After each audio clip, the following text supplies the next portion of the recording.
Përshëndetje, paqja e Zotit qoftë mbi ju të nderuar miq që mban botës. Urojmë të jeni mirë.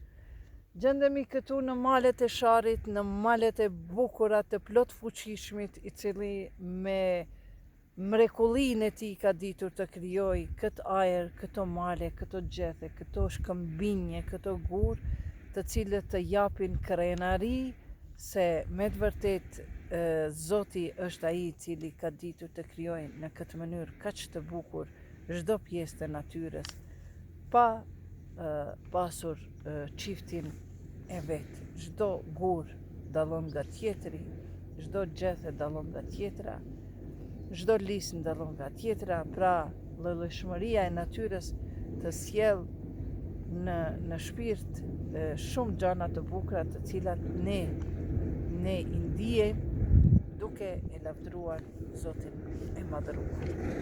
Prandaj, dua të them disa fjalë për meditimin, se meditimi nuk ka të bëjë çfarë sa kalon. Pra, meditimin disa njerëz e kanë keq kuptuar se mendojnë se përmes meditimit duhet të mendojnë diçka. Por meditimi ka të bëjë me si ti konceptojmë gjërat më bukur. Pra, kur duam të meditojmë, ne duhet t'i largojmë mendimet tona, e jo të mendojmë për diçka tjetër. Pra, si një hap i parë se si të meditojmë, është për shembull duhet të fokusohemi në shkronjën elif. Shkronjën elif, pra është sikurse ija e madhe e gjuhës shqipe, dhe t'i mbyllim syt, të marrim frymë thellë, dhe pastaj të gjitha mendimet tjera që na vinë përveç shkronjës elif, ne të i largojmë. Pra të koncentrohemi vetëm te shkronja elif. Kur ne i pastrojmë mendimet e tona, qoftë ato negative që na vinë, ne i largojmë dhe prap koncentrohemi te elifi. Mendimet pozitive që na vinë, shpresat, dëshirat, çdo mendim tjetër që na vinë, ne mundohemi ta largojmë atë dhe ta fusim sikurse me një hink, e cila gjendet nën shkronjën i të madhe apo elif. Dhe të gjitha mendimet që na vinë, ato do të përplasen tek elifi dhe do të gjuhen poshtë në hink. Pra, kjo është një mënyrë më, si të themi, figurative, po ka njerëz që i shpjegojnë në mënyra të ndryshme. Prandaj, të meditosh, do me thënë ta konceptosh botën ndryshe. Immanuel Kanti, e një filozof i madh, i cili jetën e tij e ka kaluar, një pjesë të jetës së tij e ka kaluar në meditim, dhe çdo mëngjes e ka pasur princip që të ngritet në ora 5 të mëngjesit, as më shumë as më pak, dhe puna e parë që ka bërë ka qenë meditim. Prandaj, njerëzit të cilët janë musliman, por janë edhe praktikues të namazit këtë rast, ata në një farë mënyre meditojnë. Pra, meditojnë, mirë po është një lloj tjetër meditimi duke e shprehur fjalët, pra duke lexuar. Por pas namazit, për shembull, pasi ta themi surën Elhame, Kul huwallahun e tjera të Ikhlasin, Kauther e tjera, pastaj kemi edhe një ndeje ulur. Ajo ndeja e ulur, kjo është një rast shumë i mirë për meditim. Për shembull, ne kur bëjmë zikr është dhikrullah, përmendja e Zotit. Pra, ta përmendim Zotin përmes zikrit, Allahu Ekber, Allahu Ekber, Allahu Ekber, Allahu Ekber, Allahu Ekber, dhe asgjë tjetër nuk na bie në mend përveç fjalës Allahu Ekber. Kjo pra është një shkallë e parë e meditimit. Mësimet profetike na mësojnë se një orë meditim vlen sa shumë namaze. Prandaj meditimi e ka vlerën e vetë, sepse njeriu përmes meditimit, pas meditimit, arrin tek idetë e reja, mendimet e reja, mvarësisht prej asaj se sa e ka djallosur zemrën e tij, aq më shumë pra, nëse më shumë e ka djallos zemrën e tij me veprat e liga, me punët e këqija, me mendimet e këqija, ai më vështirë mund të vijë deri tek mendimet e reja të mira. Por ata të cilët largohen nga mëkatet, largohen nga gjërat e pështira, largohen nga gjërat e pahishme, mundohen të mos e hidhrojnë tjetrin, të mos i bëjnë dëm tjetrit, qoftë me sy, qoftë me gojë, qoftë me shkrime, tjera, ata do ta kenë më lehtë arritjen tek meditimi, koncentrimin pra të meditojnë, edhe pastaj, pas meditimit, do të habiten se çfarë ide të reja do t'i vinë atij personi. Prandaj, shkalla e parë e meditimit është që ne të ulemi, të koncentrohemi vetëm në një shkronjë, ajo është shkronja elif, për shembull, apo shkronja i, të cilat ngjasojnë, edhe pastaj çdo meditim tjetër, çdo mendim tjetër që vjen gjatë kohës së meditimit, ne ato duhet ta reflektojmë, ta largojmë nga vetja dhe ta paramendojmë si një hing ku aty do t'i hudhim të gjitha mendimet, edhe negative, edhe pozitive, dhe pasi të shlirohemi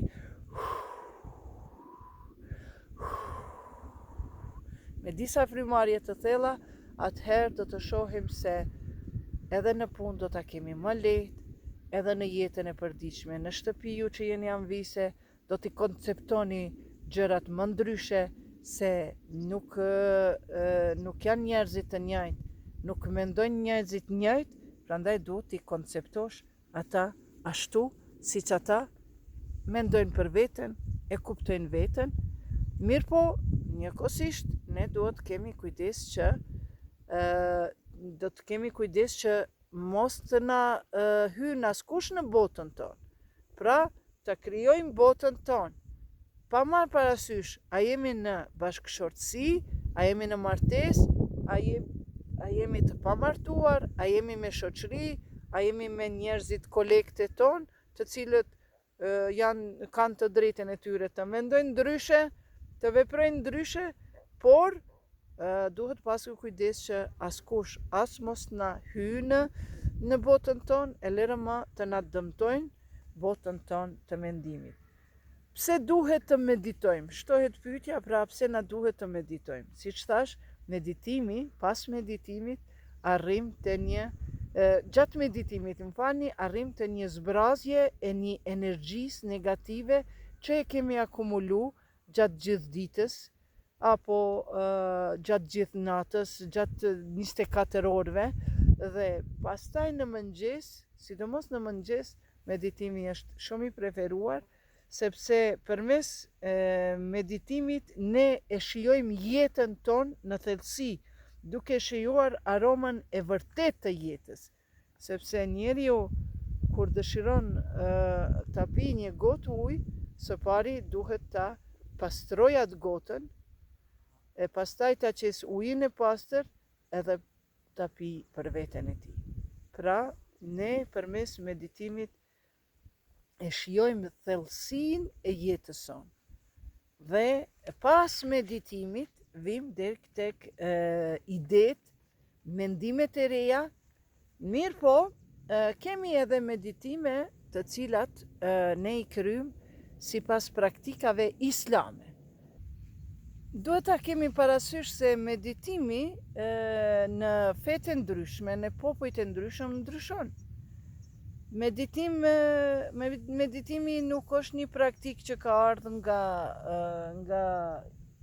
India apo vendet e larta budiste, nga mësimet budiste, por meditimi ka ekzistuar që kur ka ekzistuar koha, por ka filluar koha, ka filluar jeta, por në mënyra të ndryshme. Prandaj edhe meditimi e bën ndryshime në jetën tonë, jep shumë pozitivitet, mendimet tona ndryshojnë, shpresat tona rriten, realizohen veprat e tona, sepse siç kemi thënë, ashtu çfarë kemi mendimet, ashtu Zoti do të na ndihmoj që të arrijmë deri tek vendimi i duhur. Në praktikën islame mësohet se tregohet se në mëngjes herët, para se të ngritemi nga shtrati, mund të ulemi, të jemi ulur në gjunjë, apo të jemi në shtrat, nuk është problem, ta kemi një pozitë dhe ta vëm, më mirë është të jemi ulur, ta vëm dorën e djathtë në gjoksin ton, dhe për të na ndryshuar jeta jon, duhet edhe për të na u realizuar dëshirat e tona, duhet t'i përmendim emrat e Zotit, sepse emrat e Zotit janë 99 dhe me gjithë emrin Allah, 100 pra, dhe se Zoti në Kur'an na ka treguar, na ka mësuar se kur dëshironi të luteni, lutuni Zotit, pra lutuni mua me emrat e mi.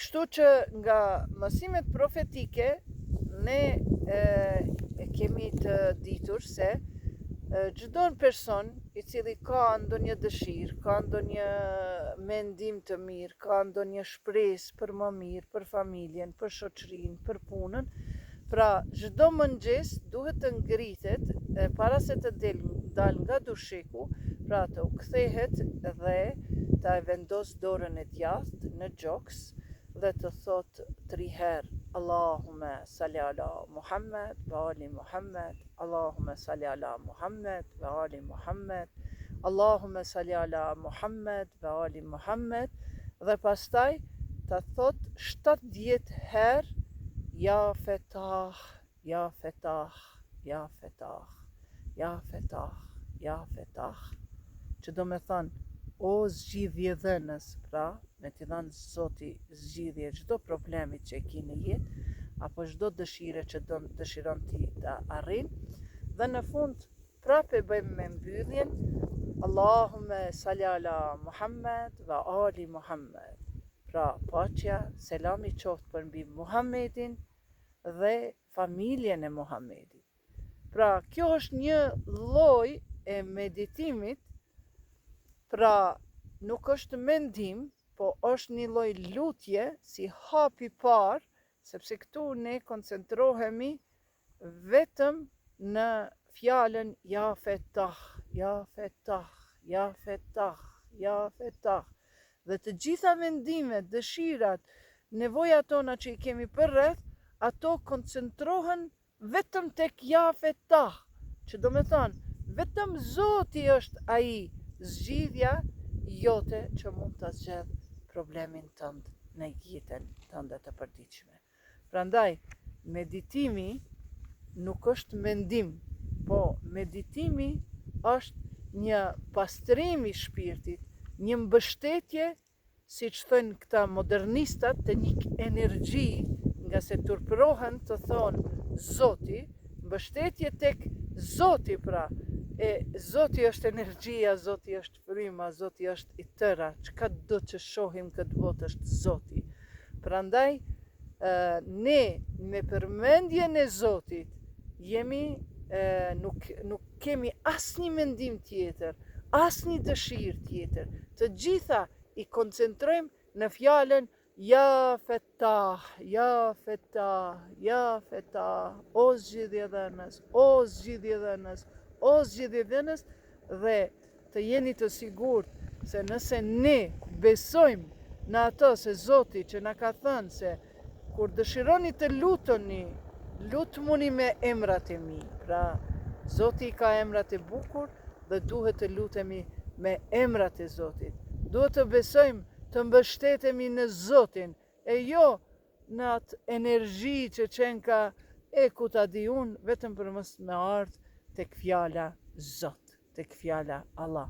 Prandaj, ju dëshiroj, ky ishte një mësim, si me thanë ashtu, fillestar, për ata të cilët dëshirojnë të meditojnë, për ata të cilët dëshirojnë të hynë kësaj pune, sepse dikush thot se meditimi bëhet edhe me namaz. Është e vërtet, mirë po, ai meditim kërkon një devotshmëri shumë të madhe, si që ka pas profeti Muhammed, apo është një rast kur Imam Aliu ishte i plagosur rënd në muskulin e këmbës me një shigjet 2 anësore, e cila nga ta ngreje nuk e pasur mundësi që të largoje pa e dëmtu muskulin dhe pa pas dhimbje të mëdha. Dhe shkojnë te profeti Muhammed, paqja e Zotit qoftë mbi të dhe familjen e tij, dhe e pyesin, i thënë, ja Resulallah, o i dërguar i Zotit, thot Aliu është në gjendje shumë të keqe sa i përket këmbës së tij të plagosur. Dhe profeti Muhammed thot, nuk është problem, thot, kur Aliu hyn në namaz, atëherë thot, largojani shigjetën e tij nga këmba e tij. Pra shikoni çfarë opiumi ka pas, çfarë si me thon dehje kështu hynore që ka pas Imam Aliu, sa që nuk e ka dëgju as dhimbjen e tij në namaz, gjatë hekjes së shigjetës. Dhe kështu kanë bërë, Imam Aliu ka hyrë në namaz dhe mjekët apo ekspertët kanë largu shigjetën pa pasur asnjë dhimbje. Pra ky është edhe një lloj meditimi transcendental, i cili e humb komplet veten, edhe hyn në brendin e vet të shpirtit. Këtë është vështirë të arrijmë, por ne po shkojmë hap mas hapi. Pra, meditimi në mënyrën islame është që ne të fokusohemi vetëm në një vi. Ata që e din gjuhën arabe është elifi, pra, shkronja e parë e alfabetit është shkronja e parë e fjalës Allah, pra elifi, apo shkronja i, ju që nuk e dini. Dhe është një vije thjesht, pra, e tërhekun, dhe të koncentroheni vetëm tek shkronja i e madhe, apo tek shkronja elif. Dhe të gjitha mendimet t'i largoni përveç elifit. E pastaj të mbështetemi tek Zoti. Të mbështetemi se çdo gjë është në dorën e tij. Dhe ta themi çdo mëngjes Allahumme salli ala Muhammed wa ali Muhammed 3 herë, mandej 70 herë, i merrni të spitet në dorë, 33 i ka një devër, një pjesë, edhe 33 është një pjesë, pra 66, edhe 4, gjithsej 70. Pra, në këtë mënyrë e fillojmë hapat e parë të meditimit islam. Pra, duke i larguar mendimet e tona, edhe të mira, edhe të këqijat, edhe të dëshira tjera, duke u mbështetur, duke benduar vetëm për elifin, edhe pastaj duke u mbështetur vetëm te Zoti, se ai është i vetmi i cili mund të na ndryshojë jetën tonë, dhe se çdo gjë varet nga Zoti. Ju faleminderit, shpresoj të kam qenë e qartë dhe të ju ka pëlqyer kjo ligjëratë ime e shkurtër. Ju faleminderit gjithashtu edhe për subscribe.